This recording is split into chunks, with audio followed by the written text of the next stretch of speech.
Hey, good evening, everybody. I am Chuck Rogers, licensed professional counselor and licensed marriage and family therapist. And I'm Keith Dunn, and I am a network engineer. And together we're Tabletop Coffee. Yeah, where we are bold and never ever bitter. In fact, we are caught off guard and chuckling tonight. And tonight we've got another marriage tip for you. Record that conversation. Stay tuned and we'll talk about it. Recording the conversation, it would allow you to go back when you're having a discussion with your wife, or it doesn't even have to be your spouse. I guess. It could be anybody. It could be anybody. But you go back and you re-listen to that, and you can hear your tone and how you may have asked a question or not asked a question and just blurted out whatever you think about something. Could be helpful in that way. Yeah, it really can for lots of reasons. And I hadn't thought about this for quite some time, but I was recently talking with a couple who came in and were really working hard with me in the intensive marriage day. And they brought it up at one point that in the past, they had even tried to record a conversation among themselves because they typically would get into the tit for tat, the banter for banter. Right. I'm right, Sure. you're wrong, here's why, that kind of stuff. And then they kind of breezed on by it. And then I said, whoa, back up for just a minute. You said you recorded your conversations. Right. And they said, oh, yeah, we tried that. And I said, how did it go?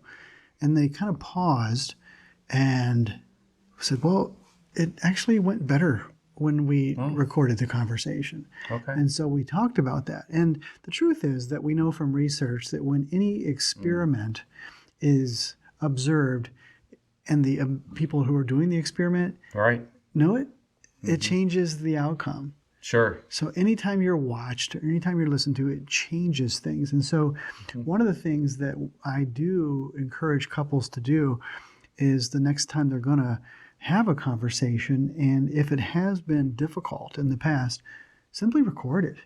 In the That's a good past, it would have idea. been, a cassette recorder. Now Right. it can be just a voice recorder on your phone. Right. Have that conversation because it tends to kind of be a yellow light that if I have a thought, maybe it helps me to filter it because I don't want to say it and have the other person Yeah. to be able to hold me accountable for that, or I don't want to take it back and have the therapist to hear what I sounded like, what word choice I use. So Right. it really can just be a source of accountability for people.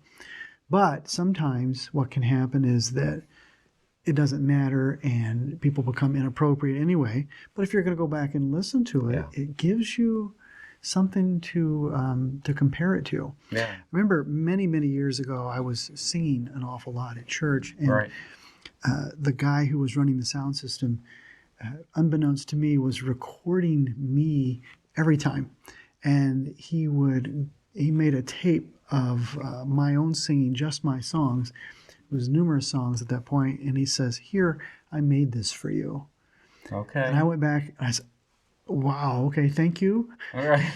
And then I listened to it, and it was really an amazing thing because sometimes I would hear myself and go, ooh, I don't ever want to sing that piece like that again. That was terrible. Right. And other times I was like, that really sounded good. I want to make sure that I do that part every time.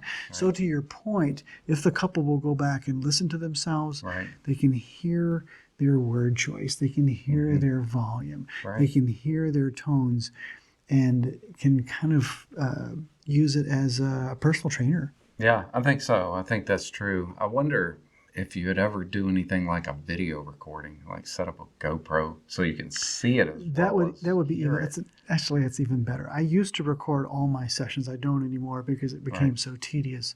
But on the occasions when I would have people go back and watch themselves, Right. it could be very, very life-changing. I remember one lady said, because she was watching this with her husband, and she said some things with words and tones and volumes, and then she looked at her husband and just said, "I'm sorry.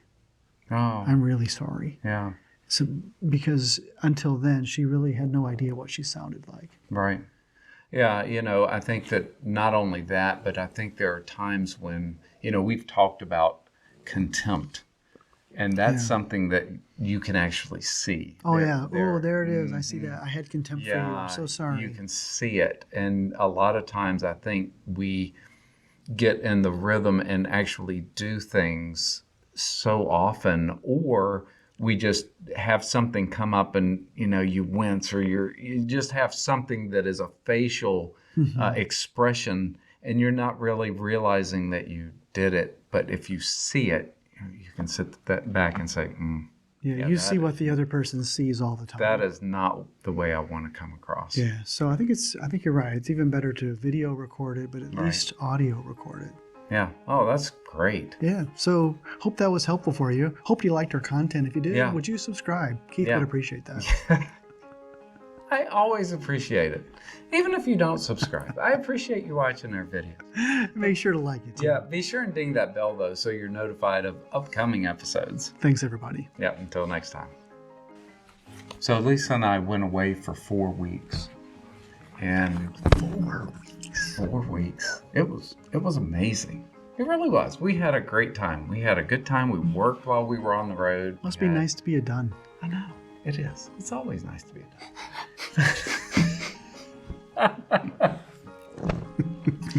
But you were talking about your jacket, and we were talking about weight, and I told Chuck, I said it's those Lou Ferrigno muscles that are Yeah, pounding out of there. yeah, that's what it is. Yeah, but yeah, I keep trying to put on weight, and I thought, okay, well, we're gonna be gone. It's not vacation, but it's trying something different, working on the road, doing things, which worked out great.